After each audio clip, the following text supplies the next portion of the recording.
Bonjour, je me nomme Frère Malcolm, je suis artiste, musicien burkinabé. J'officie principalement dans le hip-hop et voilà. Bon, le style musical que je fais s'appelle afro-hip-hop.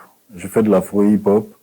L'afro-hip-hop, ça consiste à faire du hip-hop en ajoutant de la musique africaine, spécifiquement celle du Burkina. Voilà, étant burkinabé, j'utilise beaucoup la tradition burkinabé au sein de mon hip-hop. Et donc, je l'ai appelé afro-hip-hop. Frère Malcolm, c'est en référence à Malcolm X. C'est un personnage qui m'a beaucoup marqué, qui a beaucoup impacté même mon comportement, mon attitude. Il m'a beaucoup influencé en fait. Et quand j'ai commencé à faire du rap, j'ai pas voulu m'appeler Malcolm X. Voilà, je me suis fait appeler d'abord Peace Malcolm, ensuite Malcolm tout court et actuellement Frère Malcolm. Parce que Malcolm X, à un moment donné de sa vie, on l'appelait aussi Frère Malcolm parce qu'il était devenu musulman. Et dans sa, on va dire, dans sa mosquée ou bien dans son lieu de culte, ses autres frères l'appelaient Frère Malcolm. Et je me suis fait appeler Frère Malcolm parce que c'est pas très connu. Et voilà. La musique, je pense que c'est quelque chose qui est venu dès l'enfance. Dès mon enfance, à l'école déjà, je passais mon temps à imiter les artistes connus et j'avais une bonne mémoire aussi. J'avais une oreille musicale. Voilà, quand j'écoutais un artiste ou une artiste, parce que j'imitais tout le monde, j'arrivais à reproduire. Et voilà, donc je pense que c'est de là que ça a commencé, jusqu'à ce que arrive la période du breakdance, de la danse hip-hop et tout, où j'ai commencé, pas de façon sérieuse, mais on essayait d'imiter un peu nos grands frères qui étaient surtout là-dedans.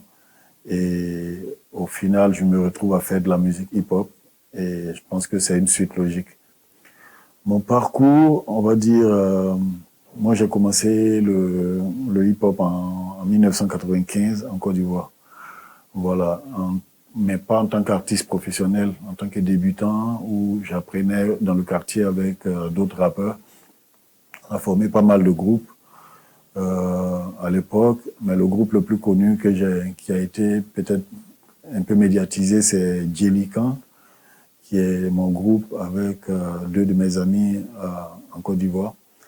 Et ensuite, je suis passé à une étape supérieure qui est d'intégrer un collectif qui s'appelait Fondi à l'époque, qui rassemblait presque tous les rappeurs d'Abobo, qui est une commune d'Abidjan.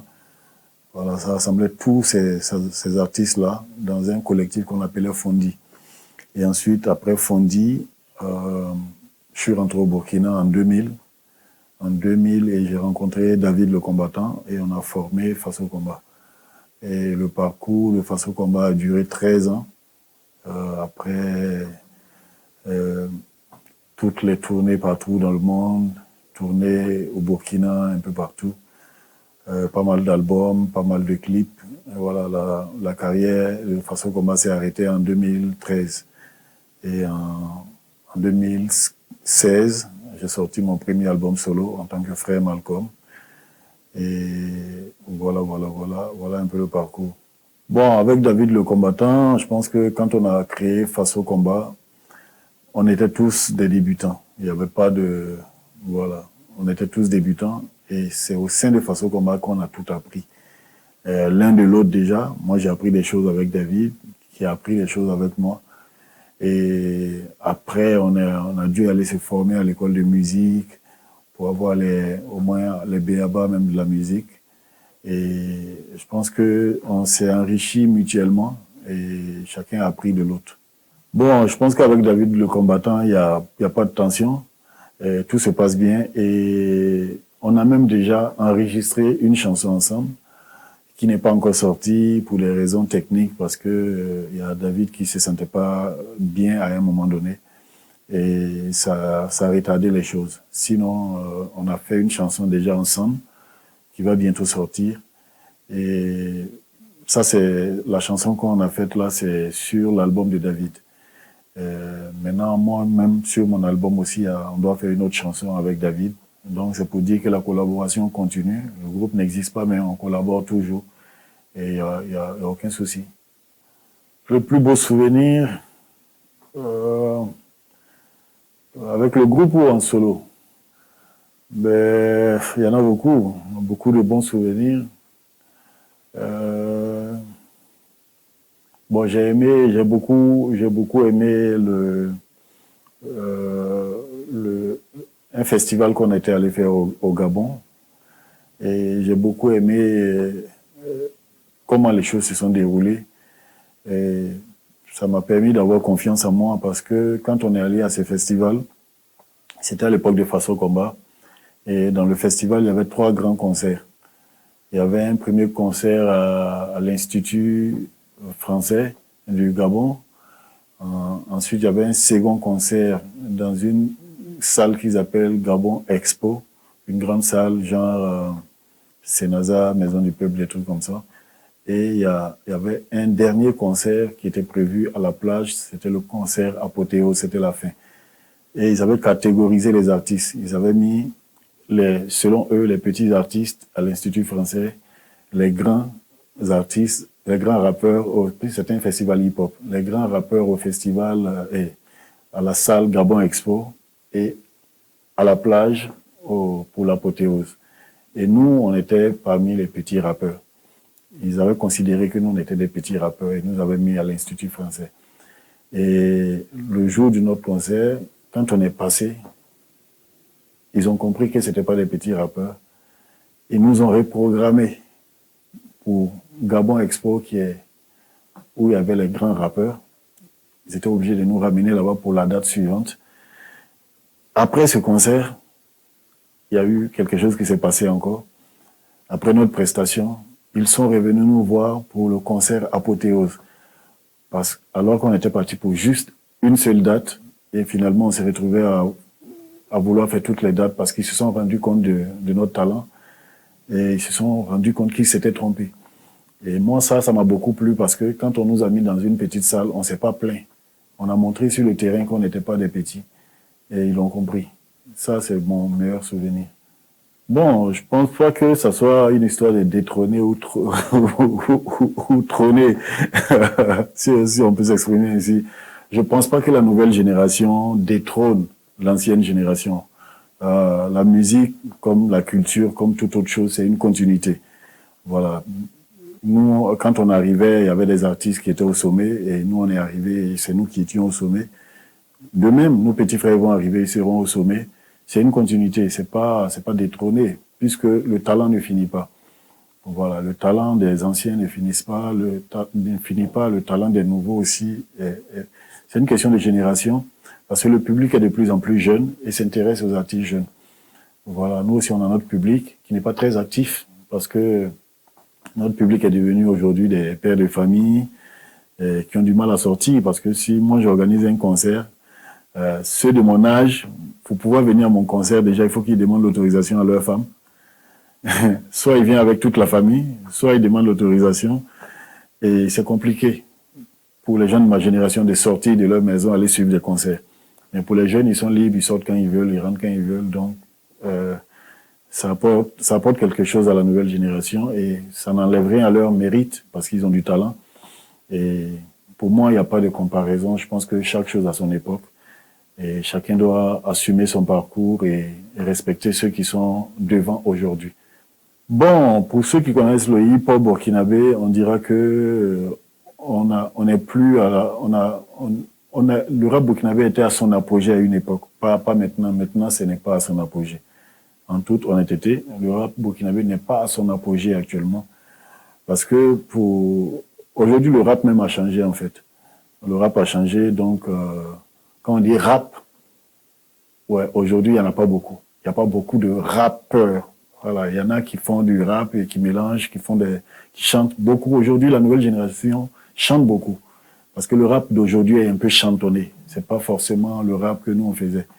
Voilà. C'est vrai qu'il y a quelques-uns qui essaient de faire un peu ce que nous on faisait, mais bon, la grande majorité aujourd'hui est dans un rap un peu chantonné. Et donc, je dirais pas que le rap burkinabé est à son apogée actuellement. Je pense que l'apogée est passé. Bon, je pense qu'aujourd'hui, aujourd'hui dans le monde, c'est vrai qu'à l'époque, le Burkina était considéré comme un pays de rap, mais aujourd'hui, partout dans le monde, il n'y a même plus un pays de rap. Le rap pur et dur n'existe presque nulle part en ce moment. Bon, ça n'est pas au sommet. Ça existe, mais ça n'est pas au sommet. C'est pas ça qui fait la une des médias. C'est pas le rap dur qui fait la une des médias. Il peut arriver qu'un ou deux fassent quelque chose qui sort de l'ordinaire et qui se retrouve à la lumière. Mais pas comme à l'époque où presque tous ceux qui faisaient du rap dur étaient au sommet, étaient à la lumière. Donc, je pense qu'il n'y a même plus un pays qui est considéré comme le pays du rap en ce moment. Il y en a plus. C'est un peu diversifié un peu partout. Il y a des têtes qui sortent de chaque pays, mais il n'y a pas un pays qui est au sommet du rap. Ça n'existe pas actuellement. Oui, je suis absent actuellement dans le showbiz, on dira, de façon volontaire. De façon volontaire parce que après près de 20 ans de carrière, je pense qu'il faut souvent reculer pour observer, voir comment revenir sous une autre forme. Voilà, et puis faire autre chose en dehors de la musique. Parce que j'ai toujours rêvé de faire autre chose en dehors de la musique. Et j'ai entamé la procédure, j'ai commencé à faire autre chose. Mais là, d'ici la fin de l'année, je serai de retour avec d'abord un single et ensuite on verra pour la suite. Le véritable problème du showbiz burkinabé, ben pour moi, il n'y a pas de problème. Moi, je vois aucun problème. C'est parce que les gens sont souvent dans des comparaisons. Les gens regardent d'autres pays et puis ils disent que non, au Burkina, ça va pas, parce que là-bas, ça va. Mais la réalité est tout autre. C'est pas le fait de briller, c'est pas le fait de faire du bruit qui fait des artistes des hommes qui ont réussi. Il y a des pays où il y a beaucoup de bruit sur les artistes, mais quand tu vois leurs conditions de vie en dehors des caméras, ils n'atteignent pas les artistes burkinabés à la cheville. Voilà. Le peuple burkinabé est un peuple un peu différent. Voilà. C'est un peuple un peu introverti. C'est un peuple qui s'exprime pas. Quand ils aiment un artiste, ils peuvent soutenir. Souvent même ils soutiennent et ils disent à l'artiste de ne pas dire que lui t'a soutenu. Tu vois? Contrairement aux autres pays où les gars viennent sur scène, ils veulent que tout le monde les voit te soutenir. Au Burkina, les gens même se cachent pour te soutenir. Ils consomment ta musique sans te dire. Et ça fait que les artistes s'en sortent sans être vraiment médiatisés. Les gens ont l'impression qu'ils ne marchent pas parce qu'on n'entend pas trop parler d'eux. Mais ils vivent dans les conditions que les autres artistes qui passent sur les grandes chaînes qu'on voit tout le temps n'ont pas. Et ça, c'est quelque chose de réel que personne ne pourra nier parce que je suis dedans. Bon, réussir à l'international des artistes, la réussite à l'international des artistes burkinabés, moi je pense que l'international c'est juste un mot. L'international ça veut pas dire grand chose en fait. Par exemple, quand tu prends, quand tu prends des artistes comme Davido, parce que c'est le Nigeria aujourd'hui qui tient la tête de la musique africaine, tu prends les Davido, les Wizkid, les Asake, tout ça. Quand ils font leur musique à la base, l'objectif c'est de marcher au Nigeria. C'est pas de marcher au Burkina ni au Bénin. Non, leur objectif c'est de marcher au Nigeria. Et c'est quand ça marche au Nigeria, parce qu'ils sont soutenus par les Nigérians, que ça se retrouve dans d'autres pays. Voilà. Donc l'international, c'est pas un lieu il n'y a pas un lieu qui s'appelle international. Ça n'existe pas. Il faut percer dans ton pays. Quand tu perces dans ton pays, quand ça fait beaucoup de bruit, ta musique se retrouve partout dans le monde. Et là, on dit que tu es international. Sinon, il n'y a pas un lieu qui s'appelle international. Et même les internationaux, souvent on voit des rappeurs américains, français qui viennent au Burkina. Mais quand ils viennent au Burkina, ils disent qu'ils vont à l'international. N'est-ce pas? Quand ils viennent au Burkina pour un concert, c'est un concert international. Et donc, ça veut dire que le Burkina aussi, c'est un peu international. Voilà, ça dépend d'où on se place. Bon, je pense que les musiciens burkinabés font ce qu'ils ont à faire. Ils ont du talent, parce qu'aujourd'hui, il n'y a plus de... À l'époque, on disait, bon, ils sont pas très bons, les artistes burkinabés, c'est pour ça qu'ils marchent pas. Aujourd'hui, les artistes burkinabés font le tour du monde. Et partout dans le monde où ils vont, il n'y a pas de gens il y a pas de gens qui mettent leur talent en doute. Voilà. Donc, on peut pas, en ce moment, on ne dira plus qu'ils n'ont pas de talent. Donc, les artistes burkinabés ont fait ce qu'ils avaient à faire. Mais il y a quelque chose que beaucoup de gens ne disent pas. Le public burkinabé ne travaille pas. Parce que le public aussi a un rôle. Le public burkinabé n'est pas à la hauteur des artistes burkinabés. C'est ça aussi qu'il faut se dire. Parce que nos artistes, quand ils vont partout dans le monde, ils font la même chose que les autres. Mais dès qu'ils reviennent au Burkina, les Burkinabés trouvent qu'ils sont moins forts que les autres. Donc, c'est le public burkinabé même qui ne fait pas son travail. Et souvent, le public burkinabé regarde les concerts dans les pays, dans d'autres pays, et ils disent, tu vois, dans ce pays-là, tu vois tel artiste, quand il monte sur scène, les gens crient. Mais il dit bien, les gens crient. C'est vous, les gens. Voilà, nous, on chante. C'est vous, les gens. Mais quand vous criez pas, il n'y a pas de concert. Un artiste, quel que soit son talent, quand il est sur scène, si le public est endormi, le public est assis sur des chaises, a du mal à applaudir, ça n'enlève rien à son talent. Mais il faut juste reconnaître que c'est le public qui n'est pas à la hauteur. C'est juste ça. Ah, Frère Malcolm, il est toujours là. Il est toujours là, comme j'avais dit. J'avais fait une pause pour essayer d'autres choses. Et d'ici la fin de l'année, je reviens avec un nouveau single qu'on va lancer bientôt. On a fini le travail en studio. On doit entamer la réalisation du clip. Et après ça, vous entendrez parler de moi. Je serai de retour encore sur scène. Et voilà, à partir de ce single-là, on verra si on sort un autre album ou si on sort juste un maxi ou bien si on enchaîne avec des singles. On verra en fonction du public, de la réaction du public, parce que, comme je l'ai dit, si on sort des choses que le public n'est pas réceptif ou n'est pas à la hauteur même de l'événement, on ne pourra pas grand-chose parce que malheureusement ou heureusement, notre travail ne dépend pas de nous seuls. Voilà, quand on chante, on le propose à des gens qui l'apprécient. Ils peuvent l'apprécier positivement comme ils peuvent l'apprécier négativement, mais ils ont le devoir d'apprécier. Mais s'ils ignorent ce que nous proposons, nous, on n'existe pas. Voilà. Effectivement, j'organise avec d'autres personnes, avec mon association Culture Endogène, un concours de rap national. Et un grand concours, parce que je pense que c'est inédit au Burkina. Le gagnant aura une voiture. Et la voiture est déjà disponible, c'est pas qu'on promet, c'est pas une promesse. Voilà, le gagnant aura une voiture. Et je pense que c'est pour créer encore une certaine envie au sein de la jeunesse qui se dit, qui a tendance à croire que, bon, le rap, ce n'est plus trop d'actualité, et ainsi de suite. Je pense que ça va réveiller encore des jeunes talents, ça va permettre aussi à des jeunes de venir à la lumière et puis de continuer la culture burkinabé parce que il n'y a pas d'artiste éternel et puis il faut que la relève soit formée. Voilà, je pense que ça va servir un peu à ça. Pour postuler, il faut avoir 18 ans parce que il y a une voiture à gagner. Tu peux pas venir avec tes 12 ans et après vouloir une voiture. C'est pas de ton âge.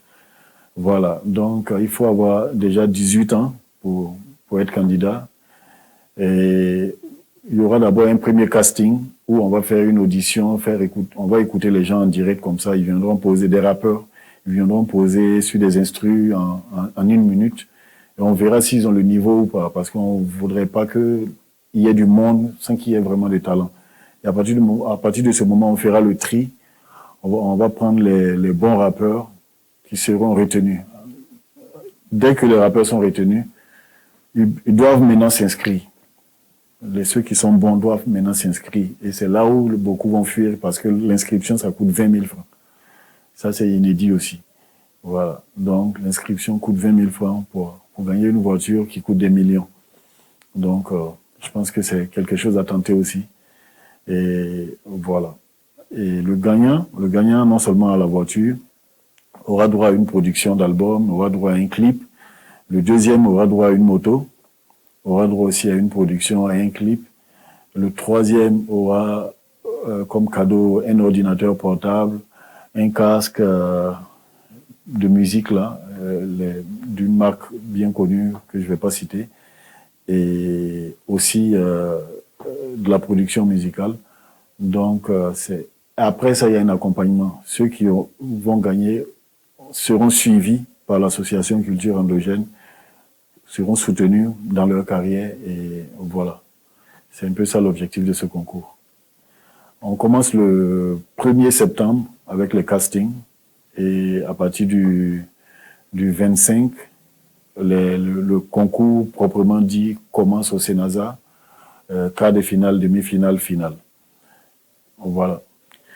Bon, moi, depuis le début de ma carrière, depuis même quand je n'étais pas connu et tout, mon message a toujours été le même, c'est l'Afrique.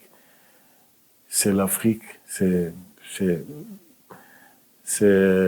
promouvoir l'Afrique, promouvoir le Burkina, défendre l'Afrique, donner de l'espoir à l'Afrique. Moi, ma musique est panafricaine. Mon message, c'est ça, c'est l'intégrité et puis l'africanité. Bon, moi, mes rapports avec la spiritualité africaine, peut-être ça va vous surprendre, j'ai pas de réel rapport avec la spiritualité africaine. Contrairement à ce que beaucoup disent, beaucoup pensent, parce que j'ai fait une interview où j'avais sorti des choses. Ouais, j'ai pas un réel rapport parce que je pratique pas de spiritualité africaine. Donc, je ne vais pas inventer. Je ne vais pas dire non, je suis un gars de la culture africaine. Ce que je défends, c'est, il faut qu'on respecte la culture de tout un chacun. Voilà. Je veux pas qu'au nom d'une religion, comment dire ça, on manque de respect. On manque de respect à la culture africaine que beaucoup pratiquent, beaucoup d'Africains pratiquent. Et cette culture africaine en général, cette tradition, cette religion africaine en général, ne manque de respect à personne. Quand tu prends les spiritualités africaines, c'est pas des spiritualités qui s'attaquent aux autres religions. Elles sont dans leur coin et puis elles pratiquent leur truc. Mais les religions révélées, les nouvelles religions qui sont arrivées, s'attaquent à la spiritualité africaine. Et c'est ce que moi je déplore. Je pense que chacun, comme c'est une question de foi, chacun doit rester cantonné sur ce qu'il maîtrise et qu'il sent et qu'il croit vrai. Et ne pas rester dans ce cadre-là plutôt que de partir sur le terrain des autres et aller les agresser. Ça n'a pas de sens. On dit Dieu est amour, mais pour lui on s'entretue. C'est ça le paradoxe. Bon, le conseil que je pourrais donner à la jeune génération, c'est est-ce que j'ai vraiment besoin de leur donner des conseils parce que je pense qu'ils se débrouillent bien déjà et les époques sont pas pareilles. Voilà. Ce qu'on faisait à l'époque qui marchait, peut-être ne marchera pas aujourd'hui.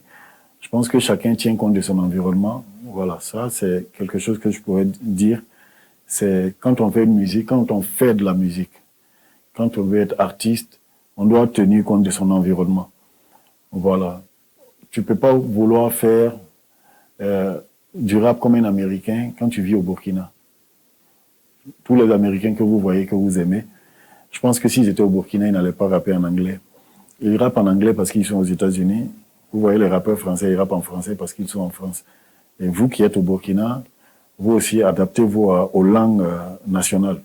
Voilà, je pense que quand tu t'exprimes vraiment dans les langues nationales, tu t'exprimes, ton message passe auprès des populations parce que tu vis au sein des populations.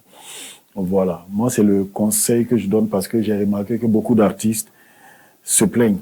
Beaucoup de jeunes rappeurs se plaignent parce qu'ils chantent et ils se disent que pourquoi eux ne percent pas alors qu'ils ont du talent. Mais en général, beaucoup font un peu gangsta rap, tu vois, un peu genre à l'américaine, genre j'ai des flingues, genre tu vois, ils utilisent des termes que j'ai pas envie d'utiliser.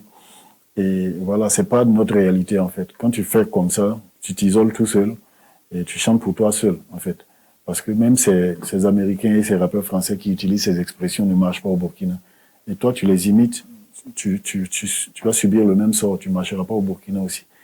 Donc tu vis au Burkina dans un environnement où il y a une culture à respecter, où il y a des choses à respecter, des valeurs à respecter. Si tu ne les respectes pas, tu subiras les conséquences. C'est pas une police qui va t'empêcher, mais toi-même, tu subiras les conséquences. Par rapport à la situation nationale, par rapport à la crise que le Burkina traverse, euh, la, la, la guerre contre le terrorisme et tout, je pense que faut pas demander à un chien de devenir un lion. C'est pas une injure. Voilà. Demande pas à un chien de faire le travail d'un lion. Voilà. Je pense que en temps de guerre, les lions feront la guerre et les chiens vont observer. C'est tout. Si à un moment donné, si les lions se mettent à dire ah non mais pourquoi c'est que nous qui faisons la guerre et les chiens ne le font pas, laissez-les. Ils n'ont pas la carapace du lion. Voilà. Donc en temps de guerre, il y a des gens qui s'engagent volontairement parce qu'ils sont des lions. Ils se disent leur pays est attaqué, ils se défendent. Ils sont prêts à mourir pour que ce pays soit debout. Il y en a qui s'en foutent. Il y en a même qui se battent même pour que le pays même tombe. Donc, je pense que on laisse à chacun est libre de prendre sa position et de l'assumer. Voilà. C'est tout ce que je peux dire. Déjà, je vous remercie pour l'invitation. Ça m'a fait plaisir de me retrouver sous le feu des projecteurs. C'est vrai que j'ai évité beaucoup. Je sais pas qu'est-ce que monsieur Guigma a mangé pour que je puisse arriver ici. Son wak est fort. Il y a quelque chose aussi à vérifier à ce niveau-là. Parce que ça fait bientôt 2-3 ans que je ne passe plus sur les médias. Mais je ne regrette pas d'être venu. Et merci pour l'accueil, merci pour le professionnalisme. Et longue vie encore à vous dans votre travail. Et à bientôt.